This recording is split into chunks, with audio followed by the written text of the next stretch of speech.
Salam berjumpa buat seluruh masyarakat Indonesia dari Sabang sampai Merauke. Di sini dengan saya Yohanes Ganur. Pada video kali ini kita ingin membahas tentang Fadlizon. Jadi kenapa kita harus membahas Fadlizon? Padahal kan masyarakat Indonesia sudah bosan. Tetapi ada alasannya. Kenapa kita membahas orang ini?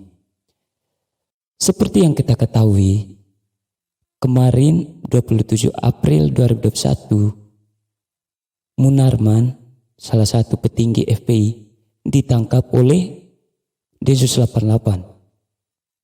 Dan itu merupakan apresiasi yang luar biasa bagi aparat kepolisian dan berita yang sangat menyenangkan yang ditunggu-tunggukan oleh masyarakat Indonesia.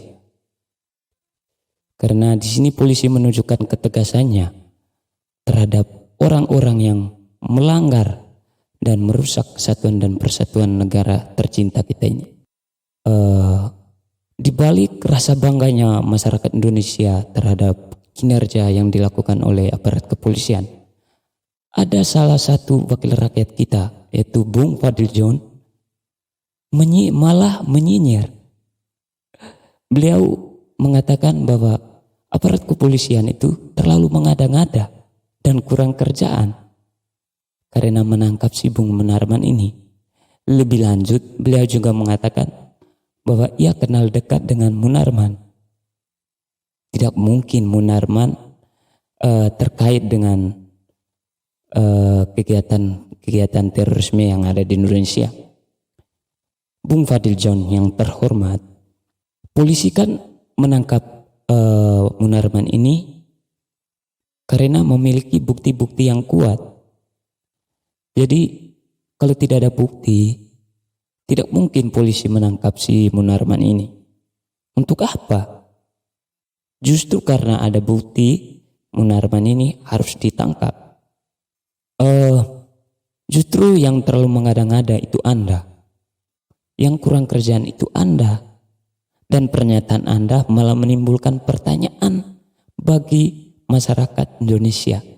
Kenapa Bung Fadlizon membela orang-orang yang jelas-jelas sudah terbukti merusak persatuan dan kesatuan negara Indonesia?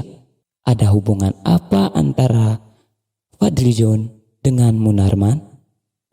Ada hubungan apa antara Fadlizon dengan FPI? Kan begitu pertanyaan di lingkungan masyarakat. Anda itu aneh. Dulu pas viralnya kasusnya itu Ratna Sarumpait, Bung Fadlizon juga ada.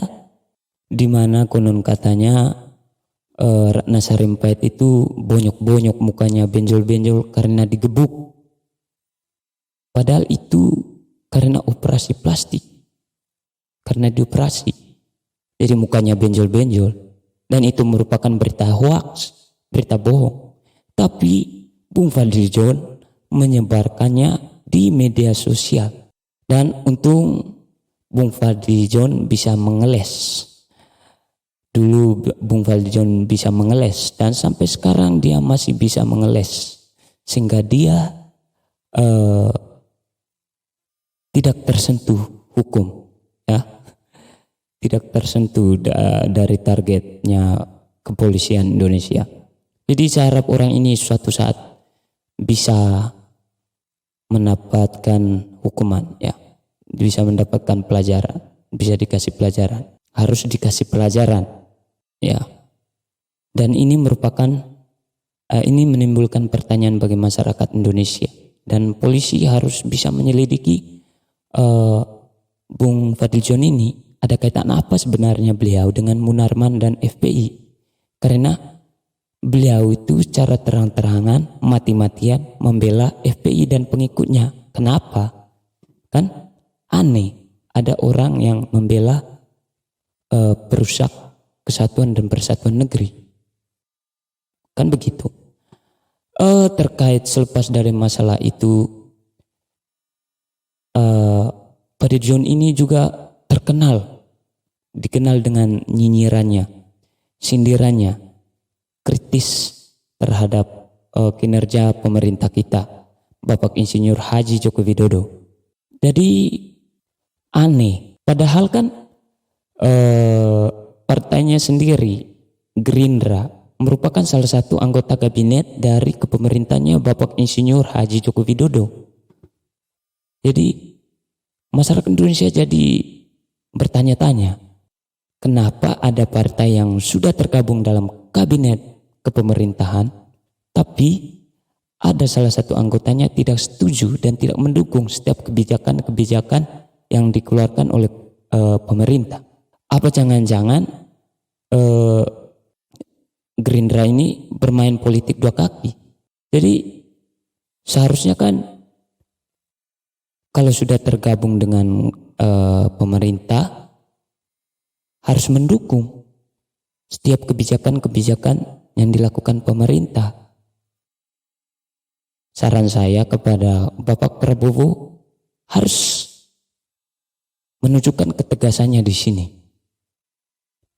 Beliau harus memberi teguran terhadap Bung Fadlizon ini.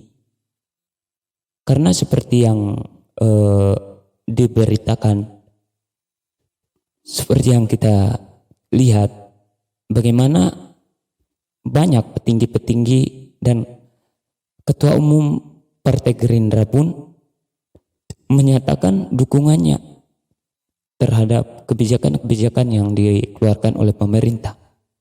Tetapi anehnya salah satu anggotanya Partai Gerindra, Fadlizon, tidak mendukung dengan kebijakan-kebijakan pemerintah.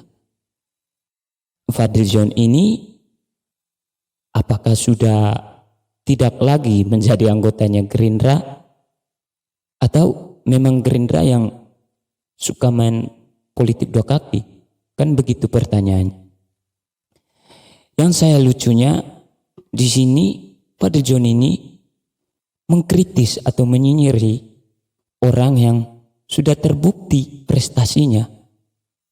Masyarakat Indonesia sudah merasakan dan sudah melihat bukti nyata kerja dari Bapak Insinyur Haji Joko Widodo.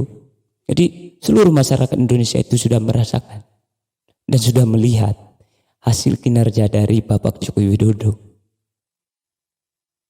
Pembangunan sudah merata, keadilan sosial bagi seluruh rakyat Indonesia yang terkandung dalam sila Pancasila itu sudah terpenuhi dalam kepemerintahannya Bapak Joko Widodo. Jadi aneh jikalau ada orang yang menyinyir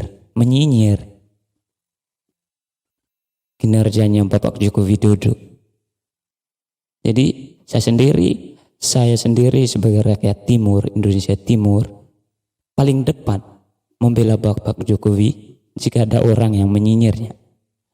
Jika ada orang yang mau membuat ulah dengan Bapak Joko Widodo. Justru yang saya tanyakan di sini adalah, apa sih prestasi yang sudah diberikan oleh Fadlizon untuk negeri ini? Kesejahteraan apa yang sudah Fadlizon berikan untuk rakyat Indonesia? Mungkin bagi pendukung Anda sudah merasakan kesejahteraan itu, tapi ini Anda adalah wakil rakyat, seluruh rakyat Indonesia, bukan wakil dari orang yang mendukung kamu, orang yang berpihak terhadap kamu, tapi bagi seluruh rakyat Indonesia. Jadi Anda itu harus kerja bagi seluruh rakyat Indonesia, bukan hanya bisanya cuma nyinyir doang. Anda dipercaya oleh masyarakat Indonesia untuk menjadi wakil rakyat itu, untuk bekerja untuk rakyat, bukan untuk menyinyir sana sini, apalagi menyinyir yang tidak jelas. Aneh saya dengan Bung Fadlizon ini.